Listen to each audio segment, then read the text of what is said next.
Baik, bismillahirrahmanirrahim. Assalamualaikum warahmatullahi wabarakatuh. Perkenalkan, nama saya Abdul Rahim dengan NIM R1B1210111.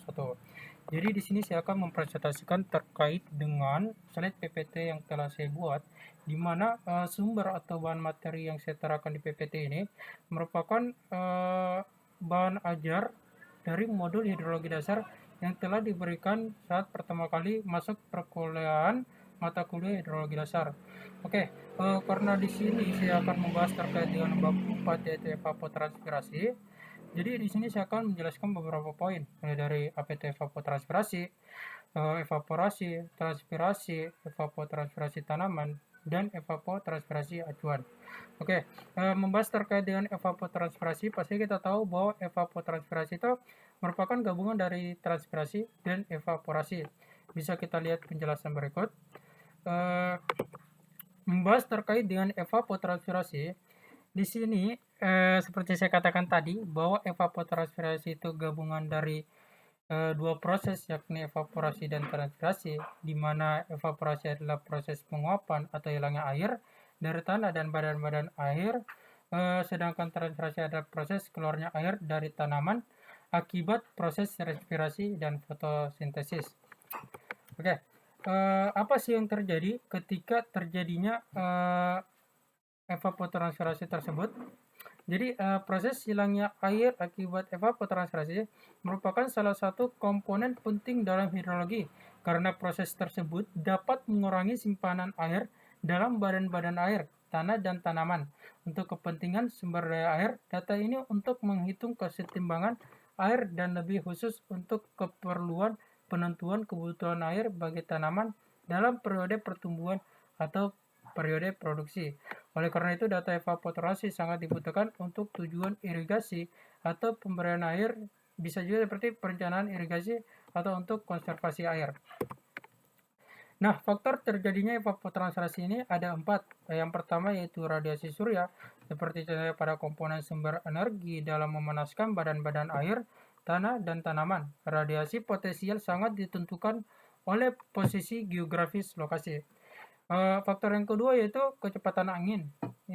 Kita tahu bahwa angin merupakan faktor yang menyebabkan terdistribusinya air yang telah diuapkan ke atmosfer, sehingga proses penguapan dapat berlangsung terus sebelum terjadinya kejenuhan kandungan uap di udara. Faktor ketiga yaitu kelembaban relatif, yaitu parameter iklim ini memegang peranan karena udara memiliki kemampuan untuk menyerap air sesuai kondisinya, termasuk temperatur udara dan tekanan udara di atmosfer. Faktor yang keempat yaitu temperatur. Membahas temperatur pasti berkenaan dengan suhu, di mana suhu merupakan komponen tak terpisah dari RH dan radiasi. Suhu ini dapat berupa suhu badan air, tanah, dan tanaman, ataupun juga suhu di atmosfer. Oke, tadi kan kita membahas tentang evapotranspirasi, yaitu gabungan dari evaporasi dan tanaman. Di sini saya akan membahas secara detail seperti apa itu evaporasi dan bagaimana proses evaporasi. Oke, evaporasi adalah proses di mana air dalam bentuk cair dikonversi menjadi uap air dan dipindahkan dari permukaan penguapan. Air dapat terevaporasi dari berbagai permukaan seperti danau, sungai, tanah, dan vegetasi hijau. Di sini bisa saya jelaskan sedikit yang ada pada gambar, yaitu contoh evaporasi. Yang tadinya kan katanya bahwa air dalam bentuk cair seperti contoh pada danau itu menguap ke atas sehingga menjadi awan, dan awan lagi turun menjadi hujan, dan hujan inilah yang turun ke permukaan-permukaan tanah seperti pada danau, sungai, dan vegetasi hijau lainnya. Proses evaporasi yaitu dimulai dari cairan pada molekul yang memperoleh energi yang cukup untuk melakukan perubahan wujud. Energi yang dimaksud adalah energi panas yang diperoleh dari lingkungan yang akan mengubah molekul air menjadi uap. Nah, proses evaporasi itu kerap terjadi pada tempat yang mengandung air, seperti sungai, danau, laut. Namun pada kenyataan, evapotranspirasi juga dapat terjadi pada tubuh atau substansi yang bervolume. Ini semuanya mungkin bisa di skip. Kemudian seperti apa itu transpirasi? Salah satu dari gabungan juga yang pada evapotranspirasi. Di sini transpirasi adalah konversi air dari cair menjadi gas saat melewati stomata tanaman, bukan kecil di bagian bawah dan daun tanaman vaskular. Oke, jadi maksudnya sini konversi air dari cair, maksudnya ada air di bawah sini, di bawah tanaman, itu naik ke atas melalui stomata tanaman, merupakan gas.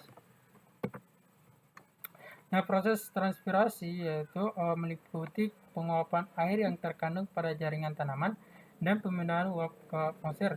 Tanaman umumnya kehilangan air melalui stomata. Stomata merupakan terbuka pada permukaan daun tanaman dan melalui proses penguapan dan perubahan wujud menjadi gas. Yang bisa sambungannya lanjut lagi. Nah, tadi kan transpirasi. Di sini ada lagi transpirasi, di mana juga dipengaruhi oleh karakteristik tanaman, aspek lingkungan, dan praktek pengolahan dan pengolahan lahan.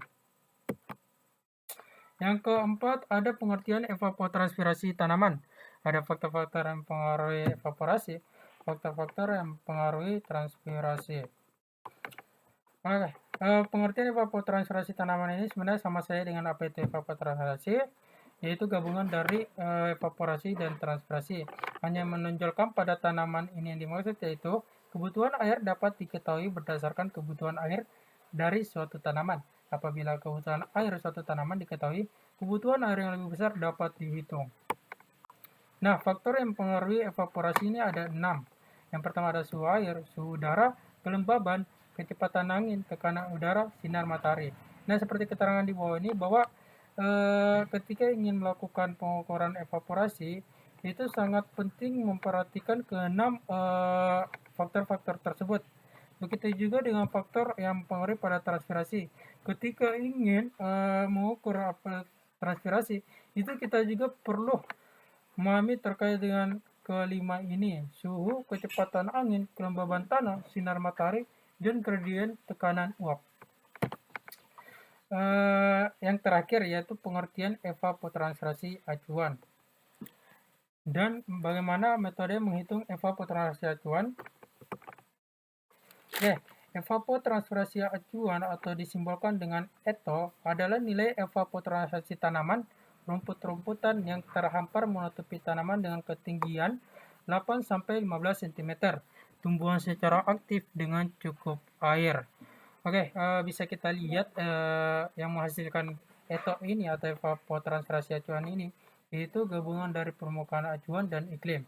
Permukaan acuan dimaksud adalah pertumbuhan aktif di bawah kondisi optimal, dan iklim seperti radiasi matahari, suhu udara, kecepatan angin, dan kelembaban udara. Next, ada 5 menghitung metode pada evapotranspirasi acuan, yaitu metode PENMAP, metode panci evaporasi, metode radiasi, metode Blaney Cradle, dan metode PENMAP modifikasi FAO. Oke, sekian pada penjelasan saya, yakni terkait dengan bab 4, yaitu evapotranspirasi. Semoga bisa dipahami. Assalamualaikum warahmatullahi wabarakatuh.